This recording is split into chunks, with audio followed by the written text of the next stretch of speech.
পাঁচ ওয়াক্ত ফরজ নামাজের পর সবচেয়ে ফজিলতপূর্ণ নামাজ হলো তাহাজ্জুদের সালাত। কোরআনে কারিমে এই সালাতটির কথা আল্লাহ রাব্বুল আলামিন নাম ধরে আলাদা করে উল্লেখ করেছেন। আল্লাহ বলেছেন ওয়া মিনাল লাইলি ফাতাহাজ্জাদ বিহি নাফিলাতাল লাক, অর্থাৎ পাঁচ ওয়াক্ত আবশ্যিক এবং ফরজ যে সালাত রয়েছে এর বাইরে অতিরিক্ত হিসাবে হে রাসূল আপনি রাতের কিছু অংশে দাঁড়িয়ে তাহাজ্জুদের সালাত আদায় করুন। বান্দা আল্লাহ রাব্বুল আলামিনের খুব বেশি নৈকট্য লাভ করতে পারে, কাছাকাছি যেতে পারে তাহাজ্জুদের সময় অর্থাৎ ভোর রাতে, এবং তাহাজ্জুদের সালাতের মাধ্যমে ওই সময়টাতে দোয়া করার মাধ্যমে আল্লাহ রাব্বুল আলামিনের কাছ থেকে বান্দা তার যে কোনো চাওয়াকে পেশ করার সবচেয়ে সুবর্ণ সুযোগ হিসেবে গ্রহণ করতে পারে। তাহাজ্জুদের সালাত নিয়ে আমাদের অনেকেরই জিজ্ঞাসা যে তাহাজ্জুদের সালাত কিভাবে আদায় করতে হয় এবং কখন আদায় করতে হয়, সন্ধ্যা রাতে আদায় করলে তাহাজ্জুদ আদায় হবে কিনা। তো এসব প্রশ্ন উত্তর আমরা আজ দিতে চাই। প্রথম কথা হলো যে তাহাজ্জুদ এই শব্দটির অর্থই হলো ঘুম থেকে উঠে যে সালাত আদায় করতে হয় সেই সালাত। যদিও কেউ সন্ধ্যা রাতে অর্থাৎ এশার সালাত আদায় করার পর যদি কোনো সালাত আদায় করেন তাহলে সেটিও এক প্রকারের তাহাজ্জুদ বলা যায়, অর্থাৎ সেটি সাধারণত কিয়ামুল লাইলের মধ্যে পড়ে। নবী করিম সাল্লাল্লাহু আলাইহি সাল্লাম এক্ষেত্রে দুটি শব্দ ব্যবহার করেছেন, একটা হলো কিয়ামুল লাইল আর একটি হলো তাহাজ্জুদ। তো কিয়ামুল লাইল বা রাত জেগে সালাত আদায় সেটা কিন্তু রাতের শুরুতে অর্থাৎ এশার সালাতের পর থেকে নিয়ে যে কোনো সময় কিংবা রাতের শেষ ভাগে ফজর আগ মুহূর্ত পর্যন্ত যে কোনো সময় সালাত আদায় করুক না কেন পুরো সালাতটাই সবগুলোকেই সাধারণভাবে কিয়ামুল লাইল বলা হয়। অতএব যদি কেউ এশার নামাজের পর 2 রাকাত অথবা 2 রাকাত 2 রাকাত করে 4 রাকাত কিংবা 6 রাকাত কিংবা 8 রাকাত সালাত আদায় করেন তাহলে তিনিও রাতে দাঁড়িয়ে সালাত আদায়কারীদের কাতারে শামিল হলেন, সেটাও এক প্রকারের তাহাজ্জুদ হলো। যদিও মূল তাহাজ্জুদ বা তাহাজ্জুদ শব্দের যে অর্থ সেটি আক্ষরিক অর্থে বাস্তবায়িত হবে তখন যদি সেটা ভোর রাতে আদায় করা হয়, রাতের শেষ প্রহরে আদায় করা হয় এবং একটু ঘুমিয়ে উঠে তারপর আদায় করা হয়, তাহলে সেক্ষেত্রে সেটিকে বলা হবে তাহাজ্জুদ। নবী করিম সাল্লাল্লাহু আলাইহি সাল্লাম সাধারণত তাহাজ্জুদের সালাত কখনো ছাড়তেন না এবং অনেক ইমামগণের তাহাজ্জুদ প্রসঙ্গে মন্তব্য হলো যে কেউ আল্লাহ রাব্বুল আলামিনের খুব প্রিয় পাত্র হবেন অথচ তিনি ভোর রাতে আল্লাহর সাথে কানাঘুষা করবেন না, কথা বলবেন না, সালাত আদায় করবেন না, দোয়া করবেন না, এটি কোশ্চেন কালেও হতে পারে না। আজকাল নানা কারণে আমাদের জন্য তাহাজ্জুদ বেশ কঠিন হয়ে গেছে। অন্তত আমরা রাতের প্রথম প্রহরে এশার পরে 2 রাকাত বা 4 রাকাত সালাতও যদি আমরা কিয়ামুল লাইলের নিয়তে পড়ি সেটাও ইনশাআল্লাহ বিইذনিল্লাহ মানে এক প্রকারের তাহাজ্জুদ, অর্থাৎ আক্ষরিক অর্থে না হলেও তাহাজ্জুদটা যেহেতু কিয়ামুল লাইলের ক্যাটাগরির সালাত তো সেই হিসাবে এটাও কিয়ামুল লাইল হিসাবে গণ্য হবে ইনশাআল্লাহ বিইذনিল্লাহ। অন্তত এই মানে প্রথম শ্রেণীর না হলেও শেষ শ্রেণীর এই কিয়ামুল লাইলটা অন্তত আমাদের আদায় করার চেষ্টা করা উচিত। তাহাজ্জুদের সালাতটা কি আমরা নফলের নিয়তে করব নাকি সুন্নতের নিয়তে করব? এর উত্তর হলো যে কোনো নিয়ত করলেই আপনার সালাত আদায় হয়ে যাবে।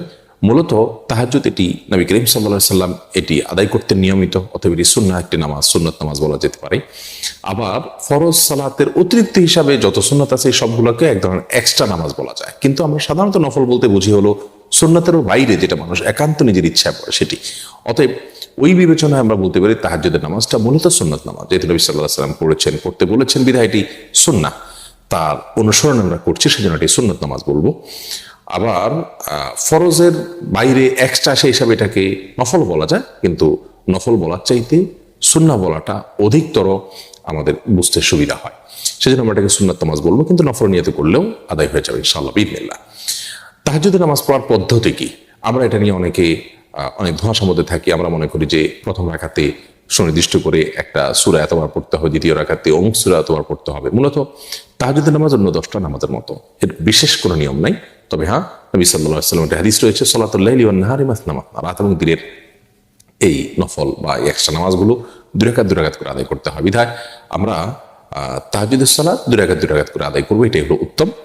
আর এই 2 রাকাত 2 রাকাত করে যে আদায় করবো সেটা অন্য সাধারণ নামাজের মতোই আমরা পড়বো। অন্য সালাতগুলো যেরকম পড়ি, হাত বাঁধার পর আমরা দোয়া ইস্তেফতাহ বা সানা পাঠ করার পর সূরা ফাতিহা, সূরা ফাতিহার পরে যে কোনো সূরা আমরা মেলাতে পারি, যে কোনো সূরা মেলাতে পারি, এবং যত লম্বা সূরা পড়তে পারি তত উত্তম, যত সময় নিয়ে যত ধীরে ধীরে পড়তে পারি ততই ভালো।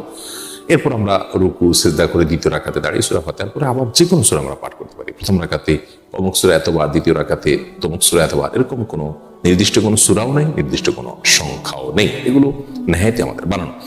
তবে হ্যাঁ, নবী সাল্লাল্লাহু আলাইহি ওয়াসাল্লাম তাহাজ্জুদে সাধারণত অনেক বেশি সময় ব্যয় করতেন। আমাদের আয়েশা রাদিয়াল্লাহু তাআলা আনহা বলেছেন তাহাজ্জুদের যে সালাত ছিল লা তাসআল আন হুসনিহিন্না ওয়া তুলহিন্না, তার সে সালাদগুলোর যে কি দৈর্ঘ্য ছিল, সেগুলোর যে কি সৌন্দর্য ছিল, সে সম্পর্কে আর জিজ্ঞাসা করো না, আর বলো না। তার মানে অনেক সুন্দর ছিল, অনেক দীর্ঘ সময় নিয়ে সালাদ আদায় করতেন।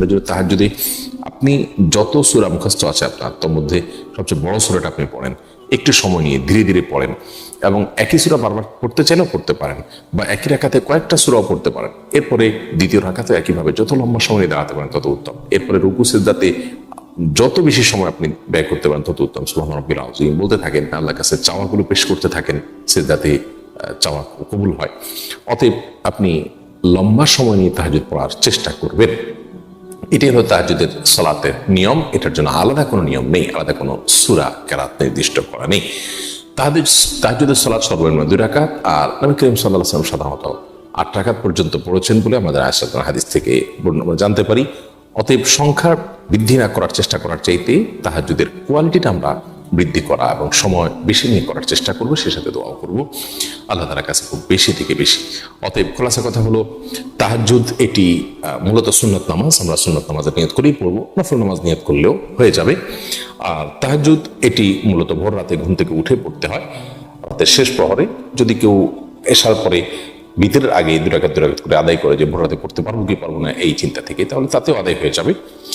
আর যদি কেউ সন্ধ্যা রাত্রে 2 রাকাত করে পড়েছেন, এরপরে বিতির পড়েছেন, আবার ভোর রাতে উঠার তার তৌফিক হয়ে গেছে, তাহলে তিনি তাহাজ্জুদ পড়তে পারেন ভোর রাতে, কোনো অসুবিধা নেই। বিতির পড়ে ফেললে আর যে পড়া যাবে না ব্যাপারটা সেরকম না। যদিও সাধারণ অবস্থাতে ভোর রাতে উঠার সমূহ সম্ভাবনা থাকলে বিতির না পড়ে ভোর রাতের জন্য রেখে দেওয়াটা উত্তম।